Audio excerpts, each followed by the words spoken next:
لو بتفكر تشتري بي اس 5 برو فالفيديو ده ليك. فالنهارده هنفتح جهاز بي اس 5 برو وهنشوف ايه اللي مخلي الجهاز ده مختلف عن جهاز البي اس 5 العادي والبي اس 5 سليم. فتابع الفيديو ده للاخر عشان تعرف كل التفاصيل.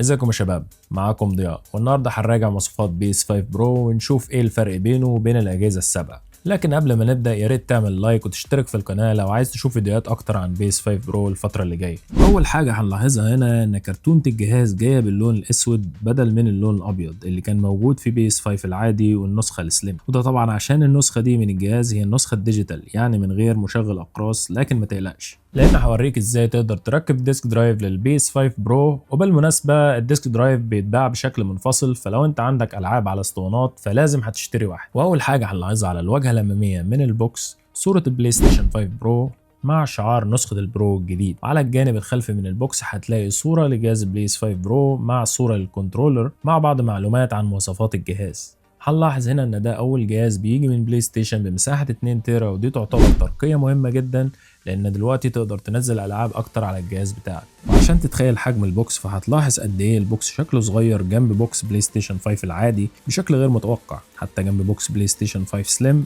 فالحجم متقارب جدا. فبصراحة انا اتفاجئت لان الحجم طلع اصغر مما توقعت. ويلا بينا نشوف محتويات الجهاز. وهنشوف هنا اول حاجه هتلاقيها زي ما انت شايف كابل HDMI 2.1 اللي بيدعم 4K و120 هرتز عشان تقدر تستفاد من امكانيات الجهاز. بعد كده هنلاقي كابل الباور وكابل اليو اس بي سي اللي بيجي بتايب سي من ناحيتين عشان تقدر تشحن الكنترولر بشكل اسرع، لان طبعا لو اشتريت كنترولر جديد فما بيجيش معاه وصلة التايب سي. وطبعا زي ما انت شايف هنا ده دليل المستخدم واوراق الضمان اللي محدش اصلا بيبص عليها ولا بيفتحها، وبتيجي معاه قطع البلاستيك الكريستالية زي اللي شفناها في جهاز بي اس 5 سليم، وبتستخدمها كستاند عشان تقدر تحط الجهاز بشكل افقي. فمن رأيي هي ضعيفة جدا ومش عملية، ولو انت عايز تحط الجهاز بشكل رأسي فهتحتاج انك تشتري ستاند منفصل. وبعدين هنشوف الكنترولر، وده نفس الكنترولر اللي متعودين عليه من غير اي اختلافات. وهتشوف هنا على الظهر الموديل نمبر للكنترولر. زي ما انتم شايفين جهاز بي اس 5 برو شكله قوي جدا وبصراحة اجمل وانحف مما توقعت. هتلاحظ هنا ان الجهاز حجمه مشابه للبي اس 5 العادي ولكن شكله بيشبه البي اس 5 سليم في الديزاين. ودلوقتي هنشوف الثلاث اجهزة جنب بعض، ولكن الانطباع الاول ان الجهاز شكله قوي جدا وافضل في الديزاين من الاصدارات اللي فاتت. وهنلاحظ هنا ان الجهاز بيجي بكفر مكون من 4 اجزاء زي جهاز البي اس 5 سليم، وعلى الجوانب هتلاقي شعار بلاي ستيشن من تحت، وفي الجنب التاني هتلاقي ايقونات بلاي ستيشن عشان الجهاز يثبت لما تحطه بشكل افقي. طبعا زي النسخة اللي فاتت فالبرو كمان بيجي منقوش عليه ايقونات بلاي ستيشن بشكل صغير على الكفر من جوه. وهنلاحظ هنا كمان كفرات بي اس 5 برو بتيجي باللون المطفي على عكس جهاز البي اس 5 سليم اللي كان بيجي نصه لامع ونصه مطفي. واكبر تغيير ملحوظ في تصميم الجهاز هي فتحات التهوية مقارنة بجهاز البي اس 5 سليم. وكمان هنلاحظ هنا الشكل الايقوني للبلاي ستيشن 5 برو اللي بيجي بثلاث خطوط عريضه من الجنب، ومن رايي التصميم ده مديله شكل اجريسيف شويه وتحس انه بيوحي بالقوه. ومن قدام جايب البيانو بلاك اللامع اللي يعتبر مغناطيس للغبار والخدوش والبصمات، واكيد في ناس بتفضل اللون الاسود المطفي عشان ما بيبانش عليه البصمات او الخدوش. وممكن تتغلب على النقطه دي بانك تركب ستيكر مطفي على المنطقه دي من قدام لما تكون متاحه للبيع. وهتلاحظ كمان انهم ضافوا فتحات تهويه زياده من الجهه الخلفيه للجهاز اللي ما كانتش موجوده في البي اس 5 سليم. وبعد كده من تحت هتلاحظ ان الجهاز بيجي بمنفذ تايب سي وزرار التشغيل، وزي ما انت لاحظت مفيش زرار لمشغل الاسطوانات لان دلوقتي بقى مدمج مع مشغل الاسطوانات اللي انت بتشتريه منفصل. ولما نقلب الجهاز للجهه الخلفيه هنلاحظ ان الجهاز ما اتغيرش كتير، تقريبا زي ما هو، مدخل HDMI ومدخل لان لتوصيل النت بالكابل ومنفذين يو اس بي من تايب A ومنفذ الطاقه طبعا. ودلوقتي لما نشغل الجهاز هتلاحظ لمبات الليد من قدام لسه بتيجي باللون الازرق وبعدين بتتحول للون الابيض في المنطقه اللي تحت زي البي اس 5 سليم. وبصراحه الجهاز شكله جميل وبيوحي بالقوه. وقولوا لي رايكم في شكل الجهاز بصفه عامه، هل عجبتك الثلاث خطوط العريضه اللي موجوده على جنب الجهاز؟ فلو حابب تستخدم البي اس 5 برو بشكل رأسي زي البي اس 5 العادي فهتحتاج انك تشتري له ستاند بشكل منفصل.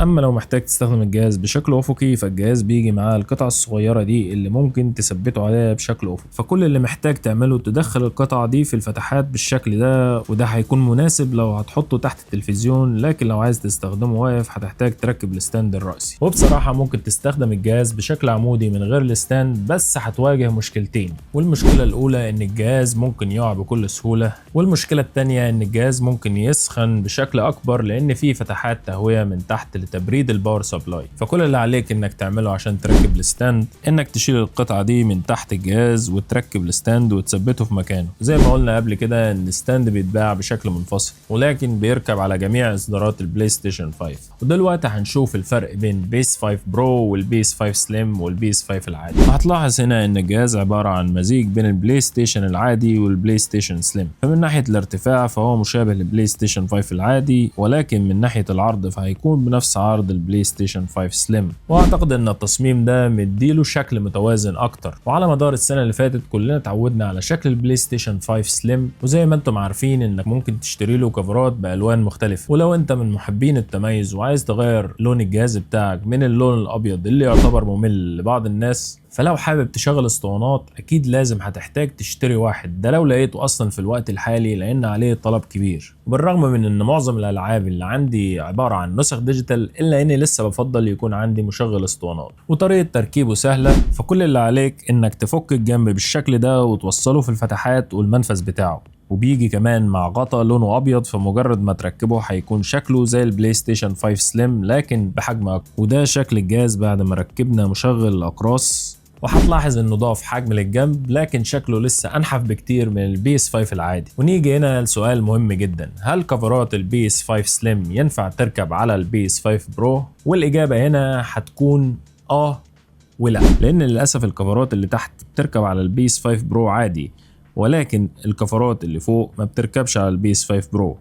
وزي ما هتلاحظ هنا الفرق بسيط بين كفرات البلاي ستيشن 5 برو وبلاي ستيشن 5 سليم. فلو عندك كفرات ملونة للبلاي ستيشن 5 سليم تقدر تستخدم الجزء اللي تحت وتخلي الجهاز بلونين زي الابيض والاسود. وطبعا زي النسخ اللي قبل كده فتقدر تركب SSD لحد 8 تيرا، مع ال 2 تيرا الداخلية تقدر توصل مساحة الجهاز لحد 10 تيرا، دي مساحة كبيرة جدا. واما بالنسبة للمواصفات فلازم نكون واضحين ان ده السبب الرئيسي اللي ممكن يخليك تفكر انك تشتري الجهاز. فهنلاحظ الذاكرة اللي بتيجي بسعة 2 تيرا، وده ضعف المساحة للبلاي ستيشن 5 سليم، واكتر من ضعف المساحة للبلاي ستيشن 5 العادي اللي بتيجي ب 825 جيجا بس. ولكن مش هو ده السبب الرئيسي اللي يخليك تغير جهازك الحالي، لان في 3 تغييرات جذرية هتخليك تفكر في التغيير. واول حاجة هو معالج الرسومات اللي بيجي اقوى ب 67% من المعالج اللي موجود في البيس 5 سليم والبيس 5 العادي، وده طبعا هيفرق معاك في سرعة المعالجة اثناء اللعب بحوالي 45% تقريبا. والفرق الثاني هو الري تريسنج او خاصية تتبع الاشعة المحسنة، لان مع معالج الرسومات الجديد هتقدر تشوف انعكاسات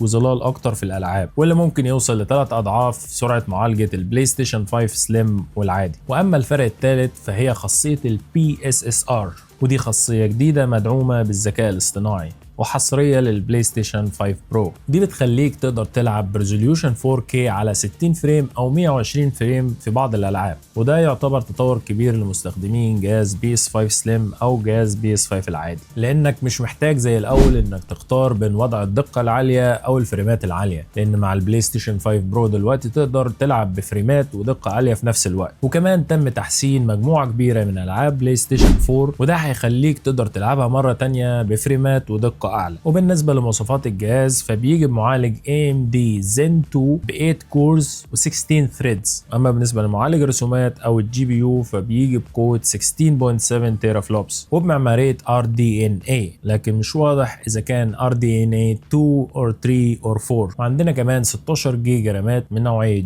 GDDR6 و2 جيجا رام GDDR5، فالمجموع هنا هيكون 18 جيجا رام للجي بي يو. وكمان بيجي بواي فاي 7، ودي كانت مراجعه سريعه وانطباع اول عن الجهاز بشكل عام. في الايام اللي جايه هجرب اعدادات الجهاز وهجرب بعض الالعاب اللي تم تحسينها وشويه العاب من اصدارات بيس 4 اللي تم تحسينها من قائمه الالعاب اللي شفناها من شويه. في العاب متحمس اني اجربها زي سبايدر مان 2، لاست اوف اس، وهورايزون. لو عندك اي استفسار او اي سؤال عن البيس 5 برو اكتب لي في التعليقات وانا هرد عليك بنفسي، او هتكلم عليها في المراجعات اللي جايه. وطبعا متابعتك بتفرق معايا جدا. في النهايه فلو عجبك الفيديو يا ريت تدوس لايك وتشترك في القناه وتفعل الجرس عشان توصلك كل المراجعات الجديده اول باول، واشوفكم في الفيديوهات الجايه. سلام.